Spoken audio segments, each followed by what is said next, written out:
Welcome in, everyone. Thank you so much for taking some time out of your busy schedule to be with me on this week, which is something new that I'm doing. Is going to be the start of something great. I believe that we can take the gospel to many people outside of our social norms. And so if you're watching this, I need you to do me a favor. I definitely need you to go ahead and I need you to like and I need you to subscribe. If you're at the bottom, if you look at the bottom of this screen right now, you will see two options, which is a thumbs up, how I do attendance, and then hit that little arrow at the end of this video so that you can send this to at least 5 people. It's tremendously going to bless me, and I believe it's going to bless countless people. Upward Climb is a new podcast series thing that I'm doing. I've always wanted to be two things, a pastor and a podcaster. And so I'm going to be blending faith conversation as we are climbing in every area of your life. So join in, make sure that you're locked in, make sure that you're subscribed.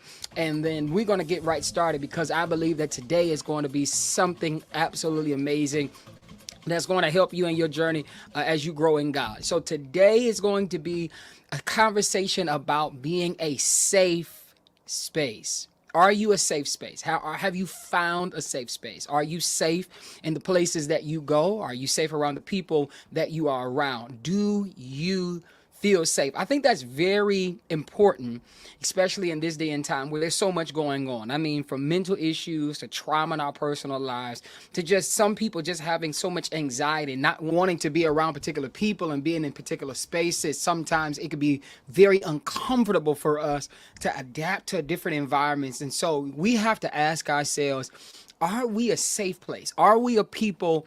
Am I a person where a person can come to me and feel safe and they can share things with me and they'll appreciate my response? Or am I the type of person that people just want to avoid and want to duck? And though they try to do the Christian thing to speak to me, they really don't want to be bothered. And so I've been spending some time with the Lord on personally being a safe space, because as a pastor, I always want people to feel safe, and especially the church that I lead here at Rome. When people come, I understand that there are so many different people from so many different walks of life. I don't know everyone that comes through this door. I have to be honest with you. I don't even know the people that I encounter on a day-to-day basis. I meet them, I smile.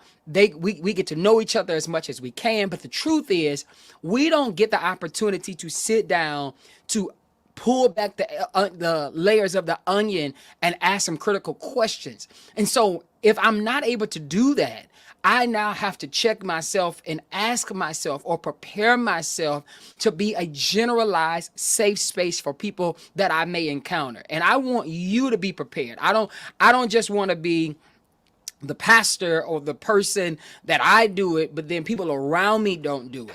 It's like you encounter particular people and you're like, oh my Lord, they are a drag. Well, I want to help you so that you can think on some things and probably evaluate and self-examine yourself and ask yourself, am I a safe place for others? Can I be a confidant? Can I be a true friend? Am I a true friend? Can my family trust me? And can my coworkers trust me? And I know we live in a society where there's no new friends and I don't need anybody and I can do all bad all by myself. Well, the truth is, you're going to need somebody in your life, and you're going to want, if you truly desire to be a follower of Jesus Christ, you should have a desire for someone to be able to trust you. You should have the characteristics of being trusted so that that person can have a safe space, right? So everybody needs a safe space, and I believe that majority of us should be a safe space. So I want you to imagine a place where you can share your struggles. Imagine a place where you're free from all of your fears and judgment, and it's a level playing ground where it's just you and the other person. And that other person feels the most comfortable around you to share their deepest, darkest secrets. And they will not be judged. They won't be looked at in a different light. They are authentically coming out to you in whatever they need to share with you. You know, there are some people that you have to measure your words. There are some people that I know When I come around them, I know you can't handle my honest truth. You can't handle me for who I really am, because I know that you're going to have to nurture yourself to handle me, or some would tolerate me. They're not going to celebrate you. And I want you to get to a place where you're honestly celebrating a person where they are, despite how that must make you feel. So the first thing I suggest to you, to find a place where a person can find emotional safety. Put that in the comment section. Emotional safety. When a person encounters you, they should encounter personal and emotional safety. Well, Pastor, how do I get to that place? How do I get to that place? Well, number one, I want to challenge you to be an active listener. I want to challenge you that before you try to fix anything, learn to mirror the person's emotions, to be in the moment with the person, to try to empathize with that person, to become one with that situation, not going back and forth with that person on what you've had to encounter, though what you may have encountered is very valid and it is very true. What that person needs in the moment is not what you would think is a testimony. They need an active listener, someone that's just present in the moment while they're venting, while they're having the moment. And it may make you feel uncomfortable because now you have to combat with silence, and you may want to share, and you may want to agree or disagree or challenge the thought. But I want to lean in that may not be what is needed in the moment. What's needed in the moment is your presence and your ear. And being an active listener requires for you to take a step back and not respond and not have anything to say. And so you have to be fully present. If you're going to be an active listener, you have to be fully present, which means you cannot listen and be present and be on your phone at the same time. Or you can't be present and occupied with something else. And it's okay if you cannot be present and you have to say, this is not a good time. It is perfectly okay for you to say, I can't do this right now. Give me a moment. Let me clear my schedule. Let me clear my calendar. Let me get everything that's in my present space out of my present space, because I want to be present. Even when I'm at church and after church, it's like everyone wants to talk, and I absolutely love it. But when I'm talking to people, I like to look at them because I want you to know that I'm present with you. Though people may be pulling on me and they may be calling me or standing near and looking for me, some days I'll tell people, hey, give me a moment, because I want to be present. I want you to know that I'm looking at you and I am listening to you, and I'm not going to allow any external distractions to deter me from how I'm giving my emotions to this moment. There are a lot of people that suggest that they're present, but they're not emotionally present. They're just physically present. They're like, okay, all right, sound good. Oh, no, all right, next. You are not there because now you're not putting your feelings in the moment. You're not listening to me. You're not hearing me. You're just going through the motion so that I can feel like I'm heard. No, you have to be fully present. And then you have to have some back channeling cues. You have to show some empathy. Get into the conversation. Lean in, pay attention, show it on your face, show it with your emotions. Body language is everything. I'm not going to feel safe with you if you're not sharing with me that you are involved with me. We're not becoming one in the moment. I don't feel like we're connected. I don't feel like you're listening. I don't feel like you're hearing me. I don't feel like we are one in this moment. And I think a lot of people, when we solidly get into the moment, it will show, and then your emotions will actually become tethered to what this conversation is about. So now you're doing more than just responding. You're trying to stand in their shoes as best as possible. The truth is, you cannot stand in a person's shoes. One thing that kind of rubs me the wrong way is when someone is going through something, and the first thing someone says is, I know how you feel. You do not know how I feel. You may have gone through this, but you don't know how I feel. And telling me you know how I feel can, for me, feel like you're not appreciating my emotions, or you're not taking the moment to sit with me, because only I feel how I feel in this moment. You don't know how I feel because you're not on the inside of me. You may have similar pain, and you probably have experienced some things like this, But until you have walked in this, you don't know that. So you can't say, I know how you feel. You can say, I've been there before. Oh, I have walked in something similar. But I would even tell you to stray away from that and just be present. Validate their feelings. Tell them, hey, it is okay for you to feel how you feel. I am one that always, I've had to learn how to do this. I've had to learn how to take some steps back and say, it's okay for you to feel how you feel. I may not always agree. I may not always see it from your perspective, but I have had to learn how to respect a person's feelings because that's that person's feelings. And you are entitled to feel how you feel. And you shouldn't say that for to be funny. You shouldn't say that just to say, oh, well, I know how you feel. I understand. No, people are responsible for how they feel, and they should be allowed to feel how they feel, and you should respect how they feel, right? And then the last one is you have to offer support. If you genuinely do not know how they feel, you would have to ask them, okay, how can I support you? How can I be there for you? Because coming to the situation with answers will never get you any answers. The person, when they're expressing themselves, they may be stating statements or sharing statements, but ultimately they're sharing questions.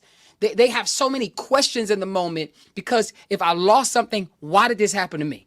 Why me? How did I get here? Or if I'm heartbroken, what did I do wrong? This is what they did to me. But ultimately, what they're saying is, I don't know how I got here. And so many times, brothers and sisters, people have questions, but they don't have the language to put those questions into the proper form. So what they do is they'll explode. They'll just share everything from their heart. They'll just go buck wild and you're standing like, why did you blow up on me? Well, they haven't been able to give language or interpretation to how they're feeling. And so it becomes your responsibility to take the second seat and sit back and say, okay, this person is feeling some type of way.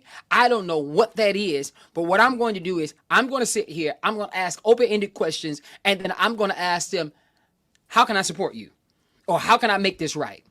In your eyes, right? Because loving you the way I want to be loved doesn't love you properly. So I have to ask you, well, how do you want to be loved?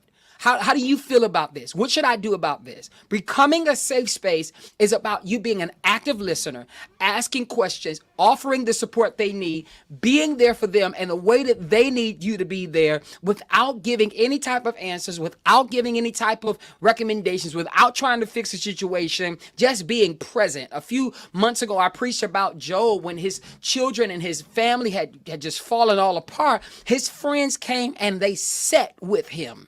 And so this is a good question. When is the last time you have learned how to sit with a person? No answers, just sitting. They feel how they feel. They may not be able to explain it or interpret it because they haven't even fully walked through what they're going through. But you're like, I don't have answers, but I'm going to sit here with you. I think that's good. Number 2, you have to embrace vulnerability. Woo-wee! What is vulnerability? Vulnerability is a state of being open to emotional or physical harm, whether by exposing one's emotions, thoughts, or weaknesses. Let me say that to you one more time. Vulnerability is a state of being open to emotional or physical harm. Open to it. Open to it. What has come to you. I'm being vulnerable in this moment, and I'm doing that by exposing my own emotions, my thoughts, and my weaknesses when the time is right. When the time is right. We have many biblical moments, and one particular character I want to bring before is a man named David. David, he was the king of Israel, a great lad.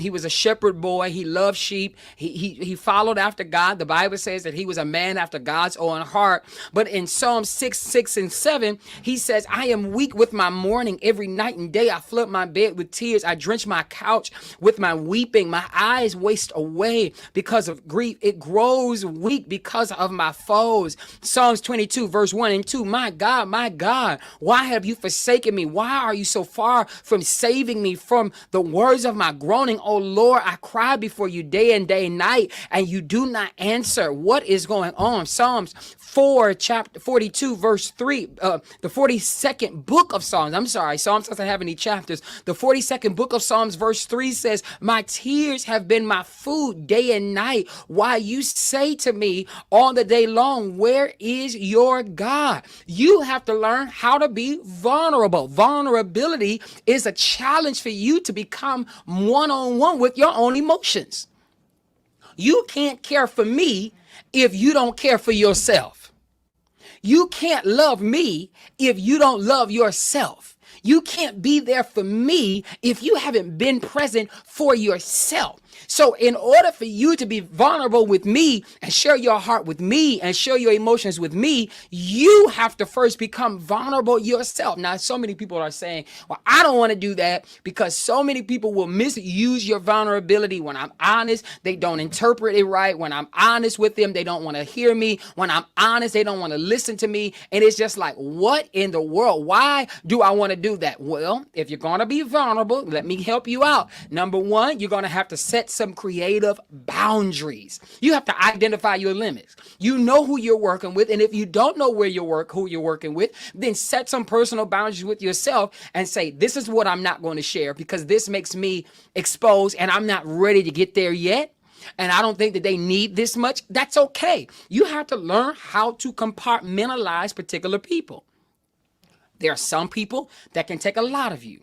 Then there's some people that can't take much of you. You know, I love everybody, but I don't give all of me to everybody. Now, some people may believe, you know, you'll be amazed on how many people say, Pastor Attaway is my friend. Pastor Attaway is my friend. We go way back. Yeah, we may go way back. And you may know me by my name and know where I used to be and all of that, but you genuinely don't know me. I promise you that, because I give to people what I believe they can handle, and I give to people where I know my safety limit lies. Okay? So you don't have to give all things to all people. Yes, I'm a very transparent guy, but there are some limitations that I have. You know, I separate ministry from family. When I talk about family, I do what I do with my family. I don't share my family business with anybody that's not my family. Now, you could be extremely close with me, but you ain't gonna get that close. Because there are some things that my family know about me that my parishioners would never know, that my partners in business, that my life friends would never know. Now, my friends know me on a whole different level. You get, if you're talking to my friends, they just know Attaway is Attaway. It just is what it is. So I'm different things to different people because I set limits for different people. And when you're vulnerable, you have to do that because some people will play on your vulnerability. They will. They will play on your vulnerability. They'll get close to you so that they can see how much they can get out of you. They'll get close to you so that they can hold something against you. And I want to challenge you this. Don't share anything about you to anybody that don't have as much to lose as you. Somebody ought to put amen in the comment section. Woo, we climbing high today. If you are not safe, if you don't feel like this person genuinely cares about you, then don't tell them all of your life. Tell them what they need to know so that they can overcome and go forward. And then you have to communicate clearly, because some people will take your words and they will drag them through so many filters by the time they get to someone else, it's not the same story. So you have to say, let us be clear. You know, I'm going to be here and I want to be a safe space, but I also want to be safe. And I don't want you to misinterpret my words. I want you to be very clear.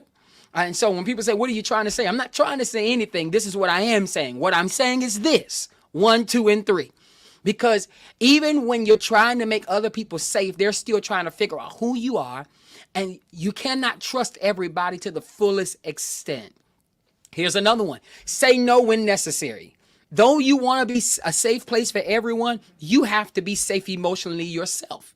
You have to be in a place where people know your limitations, when they know what you can tolerate and what you're not going to handle, and because what'll happen is, when you're trying to be a safe place for everyone, you will turn into a trash can for everyone.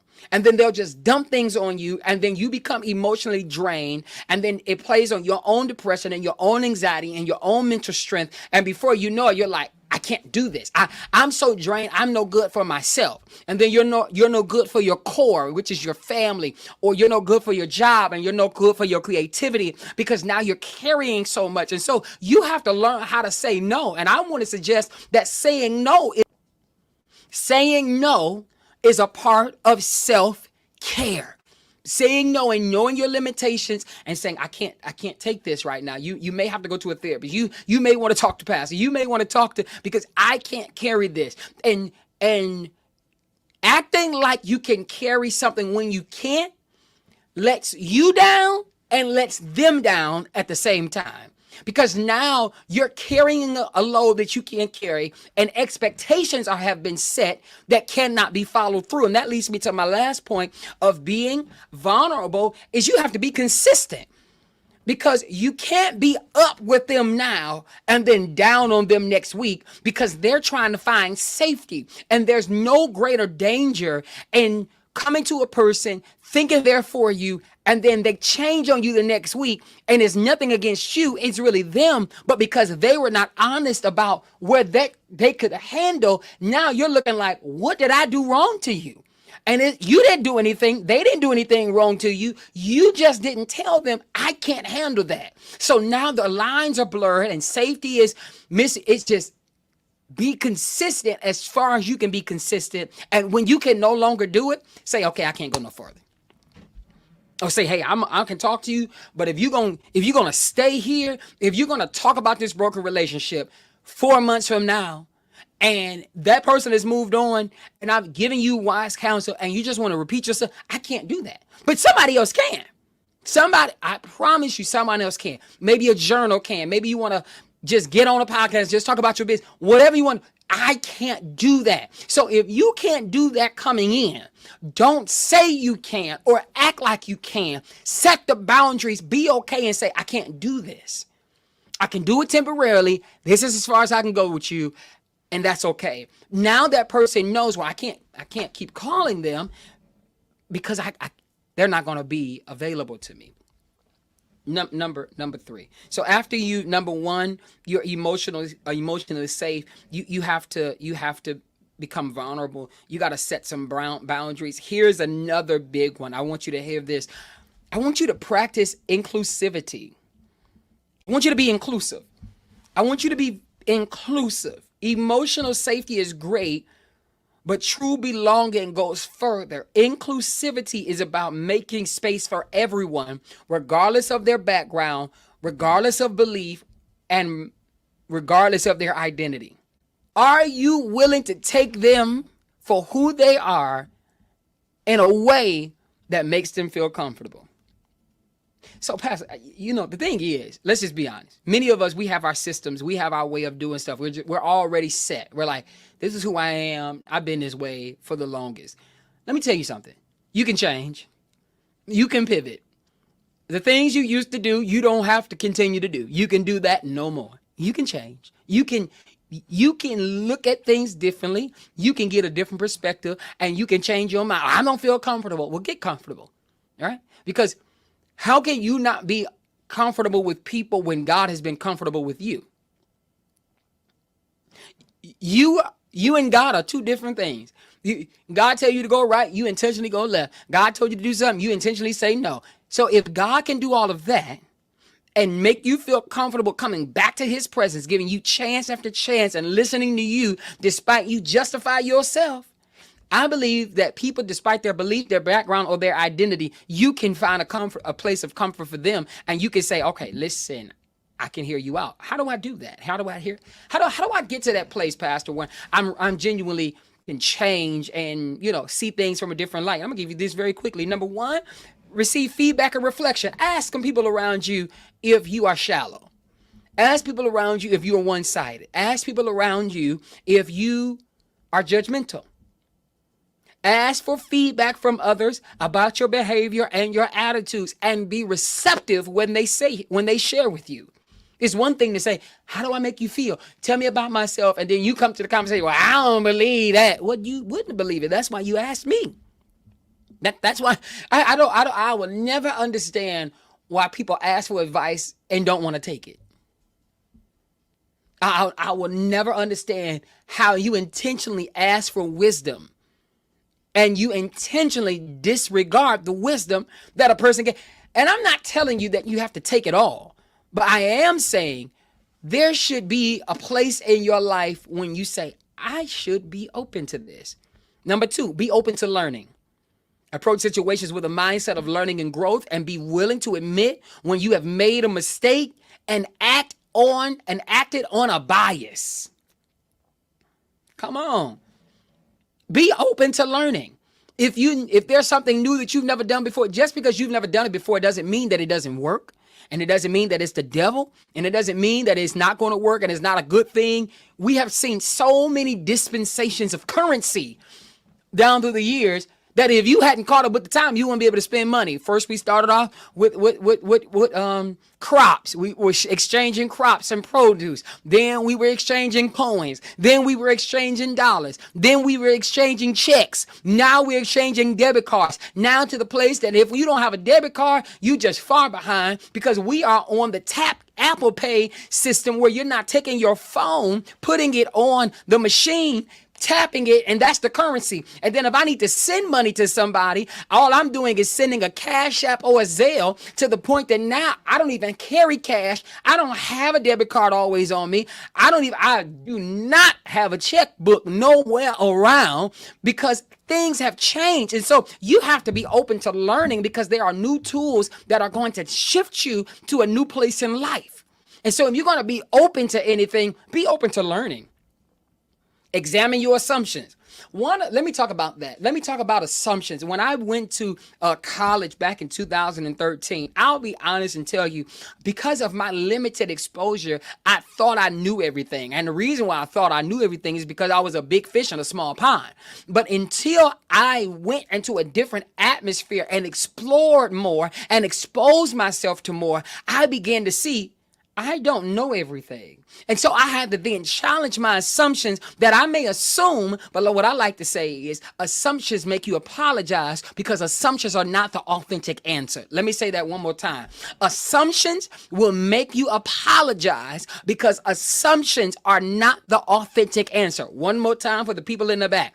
Assumptions will make you apologize, because assumptions are not the authentic answers. Assumptions is a thought that you have agreed upon in your mind that has not been fact checked. You have not asked any questions. You have not examined anything. You have not asked anybody anything. You come up with this mindset, this thought in your mind, and it's because of your limited exposure or your ignorance or your lack of wanting to gain a greater understanding. And all of your get an understanding. The simple way to come out of assumption is to simply ask questions.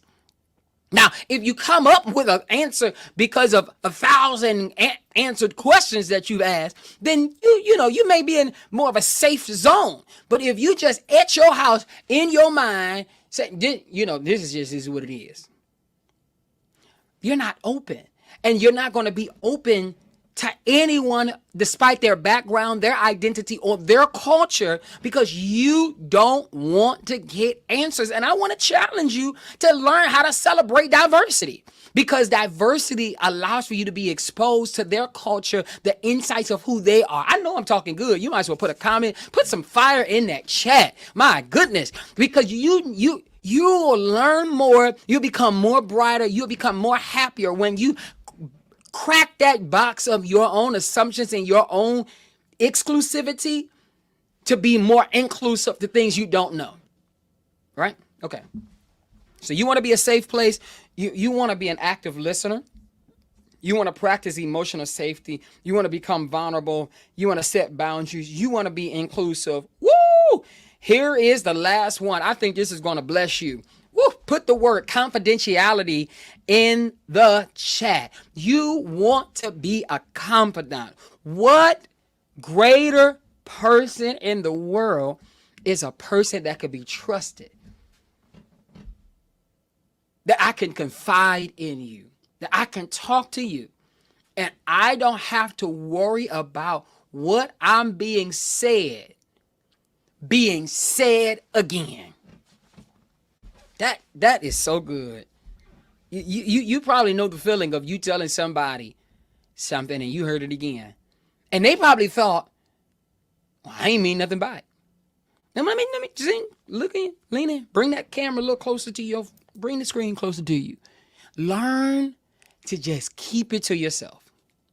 If you want to be a safe place, if you want somebody to honestly trust you, learn to be silent. Learn how to take what they tell you to God. Learn how to pray about it. Don't even journal it. Keep it on the altar of your heart. You would be amazed so many different things I've heard, I know. People have just come on out and told me. I'd be like, wow. I'm going to be honest with you, I don't even tell my wife. I don't tell no one around me because I genuinely keep those things hidden in my heart. And some people try. They don't worry about it. I'm going to tell you, don't even ask me. Don't ask. Because I know what it feels like to be exposed in my most vulnerable place. Me sharing something with somebody and then I hear it in the wind. Like hear it in regards to they didn't come out and tell me, but they hinted and I knew they knew. And I'm like, and I know who I told. Right? Be honest, be mindful, brothers and sisters. When you share it, you may have been the only person they shared it with. So it ain't 5 or 6 people I got to go back to. It's that one person. So if you want someone to feel safe around you, spouses, parents, faith leaders, friends, co-workers, I don't care. Well, I just thought that keep it to yourself. Even if 7 other people know, you need to be the one to act like you don't know. Some people will get on the phone and be like, you didn't know? I do know. But I'm going to be honest with you because we on the Upward Climb podcast. I would tell you, I'll be like, I didn't hear nothing about it. Now, wait a minute. Some days I don't know. Some days I don't know. In some situations I have watched and be like, wow, I didn't know that. And you told me. And then there's other occasions when I do know. But that person confided in me. People depend on me. People depend on me to hold their secrets dear. So if you come to me and you tell me something's going on in your relationship or something's going on in your house, something going on with your children, I don't even like when somebody get me in front of somebody and say, yeah, you knew. Don't do that to me. Because I'm not the type of person, and you shouldn't be the type of person that say, well, yeah, I did know. No, you did not. I act dumb. And now, if somebody did it to me and I pull them to the side, I'd be like, I didn't know you wanted me to tell them. That is not my place. And I honor people that come to me and say, hey, Rev, I can't tell you right now. I have a friend who he be like, Reverend, I just can't. It just ain't out yet, Reverend. But when it get out, you gonna know it. I'm gonna validate it, but I can't. I can honor that because now I know that if I come to you and be like, hey, friend, I got 1, 2, 3, and 4. Keep this to yourself. This on the books. This between me and you. That he's genuinely gonna be like, all right, bro. Because you won't do it for me. I guarantee you this. Listen, you know somebody is truly confidential when they often say, well, you know, I'm just going to tell you. If they do that to you, they'll do it for you. Okay? So be honest, be aware of that. So I want you to continue to be a safe space. I want you to be a safe space, and I want you to practice your own vulnerability for yourself. I want you to practice emotional safety for others. I want you to set boundaries for yourself. I want you to actively listen. I want you to be present. And then when people share things with you, I want you to be emotional about it. I want you to get in on that. And then I want you to turn around and I want you to be respectful of a person's privacy. And I want you to be confidential. Don't be the messy type. We have enough people in this world that just want to share the news just to share the news and get the word out. We don't need that anymore. My prayer for you is if you're looking for a safe space, be a safe space. If you're looking, be what you need to, what you're looking for, and God will send it to you. Well, until we talk, friends, I love you, and I can't do this thing without you. I definitely want you to like and share, put in the comment section how this blessed you. It's absolutely amazing, and I'm grateful for you. I know that so many great things are coming, and so many great things are about to happen for your life. So go ahead, do me a favor, like and subscribe, share this with somebody, and until we talk, keep it locked right here. Make sure that you hit that subscribe button right below. Hit that subscribe button right there, because that subscribe button is going to keep you connected. If you see a button to say subscribe, you need to click it, because this is the place you need to be on the upward climb.